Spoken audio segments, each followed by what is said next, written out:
అందరికీ నమస్కారం అండి. ఈరోజు నేను చేయబోతున్న వీడియో ఏంటంటే బాబాగారి సచ్చరిత్ర పుస్తకంలో నుంచి కాదు, జనరల్ టాపిక్గా చేయబోతున్నాను. అది పిల్లల కోసం, చిన్న పిల్లల కోసం చిన్న చిన్న కథలు చెప్పుకుంటాం కదా, అలాగా ఈరోజు ఒక చిన్న కథ చెప్పుకుందామండి. అదేంటంటే చులకన భావం. ఈ కథ ఒక చిన్న పక్షికి అలాగే ఒక తాబేలుకి మధ్య జరిగే కథ అనమాట.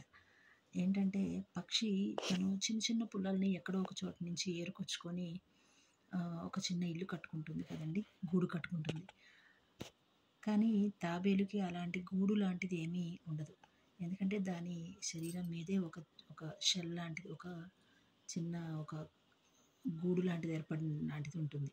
అదే షెల్ అంటారు కదా, ఆ షెల్ లాంటిది ఏర్పడి ఉంటుంది కదా, దాన్నే అది గూడుగా వాడుకుంటుంది, ఇల్లుగా.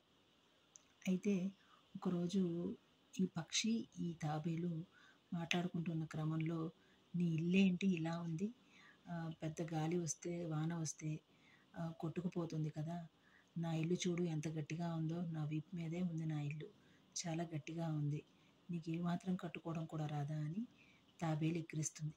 అయితే పక్షి చెప్తుంది, నువ్వు నీ ఒక్కదానికే ఇల్లుని ఏర్పాటు చేసుకున్నావు, నీకది భగవంతుడు నీ ఒక్కదానికి మాత్రమే ఇచ్చాడు. కానీ నేను ఏర్పాటు చేసిన ఇల్లు కూలిపోయే అవకాశం ఉందేమో, కానీ నేను నా భార్యకి నా పిల్లలకి కూడా నేను ఏర్పాటు చేయగలను. నా పిల్లలకు అంటే ఒక ఇద్దరు ముగ్గురు కూడా నాతో పాటు గూడు ఏర్పాటు చేయగలను నేను అని చెప్తుంది. ఎప్పుడూ ఎవరిని తక్కువ అంచనా వేయవద్దు అని చెప్తుంది అన్నమాట. అలా చెప్పడం వల్ల తాబేలు తలదించుకొని క్షమాపణ చెప్పి వెళ్ళిపోతుంది. దీన్ని బట్టి ఏమర్థం అవుతుందంటే, ఎవరినైనా చులకన భావంగా చూడకూడదు. ఎందుకంటే ఎవరి శక్తి ఎలాంటిదో ఎవరికి తెలియదు కదండి. ఇది చిన్నపిల్లలకి కథగా ఉపయోగపడుతుందని నేను చెప్పడం జరిగిందండి. ఎవరికైనా నచ్చితే మాత్రం లైక్ చేయండి.